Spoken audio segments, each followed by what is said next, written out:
تو ماں باپ کی ذمہ داری کیا ہے کہ اولاد ہو جائے.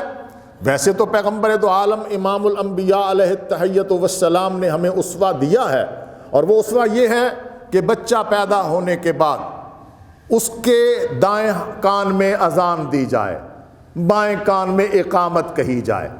یہ ہم کرتے ہیں، اور اللہ تبارک و تعالی ہم سب کو اس کی توفیق عطا فرما دیتے ہیں کہ ہم اپنے بچوں کے کان میں اذان دیتے ہیں. اللہ اکبر اللہ اکبر. گویا پہلا پیغام اولاد کے لیے ماں باپ کے اہتمام سے وہ ہے کہ اسے یہ بتایا جائے کہ اللہ سب سے بڑا ہے، اللہ سب سے بڑا ہے، اس کے سوا کوئی عبادت کے لائق نہیں ہے، محمد اللہ کے رسول ہے، نماز ادا کرنی ہے، اور اقامت کہتے ہوئے یہ بھی کہنا ہے کہ نماز کھڑی ہو گئی، تاکہ بچے کے اندر اس کی فطرت میں، اس کے خون میں اور اس کی رگوں میں یہ پیغام چلا جائے کہ میں مسلمان ماں باپ کی اولاد ہوں، اور مجھے اللہ کے سوا کسی کی عبادت نہیں کرنی، اور محمد الرسول اللہ کی اطاعت اور فرمانبرداری کرنی ہے. اللہ سب سے بڑا ہے.